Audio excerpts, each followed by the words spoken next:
What is the Suez Canal? The Suez Canal was and is a vital shipping route. Built in 1859 by the Suez Canal Company, it connects the Mediterranean Sea to the Red Sea. This shipping route saves large companies both time and money when shipping goods.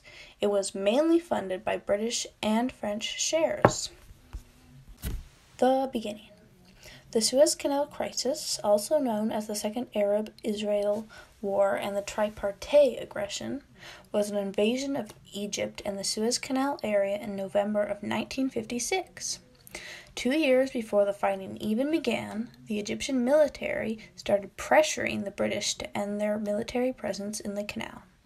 In the summer of 1956, Egyptian leader Gamal Abdel Nasser seized control of the Suez Canal and nationalized it. The Egyptian leader did this because the British and French had withdrawn promised foreign investment funds to build a dam on the Nile River. They pulled their funding because of Egypt's growing ties to communist Czechoslovakia and the Soviet Union. Britain and France feared that Nasser might close the canal and cut off shipments of petroleum.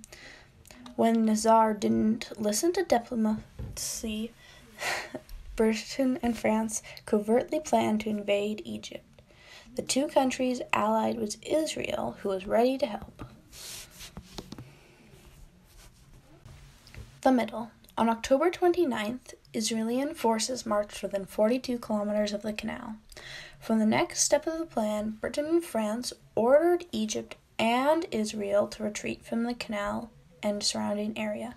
Egypt did not leave. Britain and France began bombing the canal on October 31st. The rest of the world was still reeling from World War II and did not want another war, so the U.S. asked Britain to find a peaceful resolution. The British did not listen, and on October 5th and 6th, British and French forces landed at Port Said and Port Fiad and began to occupy the canal area. The end. Nikita Khrushchev, the leader of the Soviet Union, wanted to gain some control in the Middle East.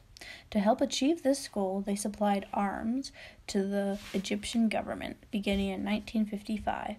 They even went so far as to help Egypt build the Aswan Dam on the Nile River after the U.S. didn't support the project. The Soviets threatened to rain down nuclear missiles into Western Europe if the Israeli, French, and British forces did not retreat. The United Nations, and particularly the U.S., did not like the British and French going behind their back, coupled with the USSR meddling in the mess. The United States threatened the three countries with economic sanctions if they continued with their attack. This medley of threats did the job. On December 22nd, the UN was able to evacuate British and French troops. On March of 1957, the Israeli forces retreated.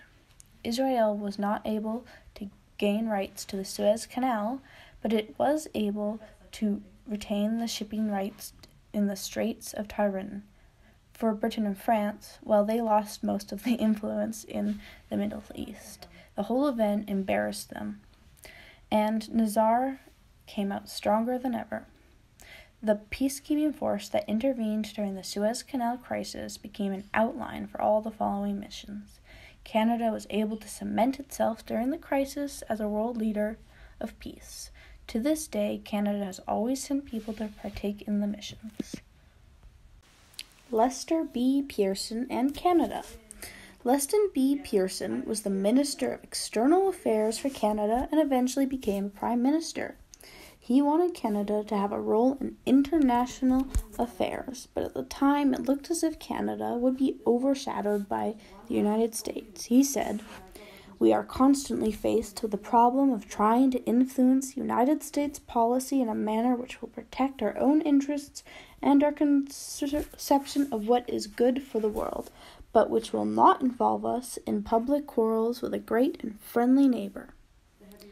At United Nations, Pearson suggested a crazy new plan. It outlined that the British and French would withdraw forces from the area, and instead of a party representing the UN would stay in the area. He said, "A United Nations force large enough to keep those borders at peace while a political settlement is being worked out." This force was the first large-scale international peacekeeping party. 10 different countries all sent men to be commanded by General E.L.M. Burns of Canada.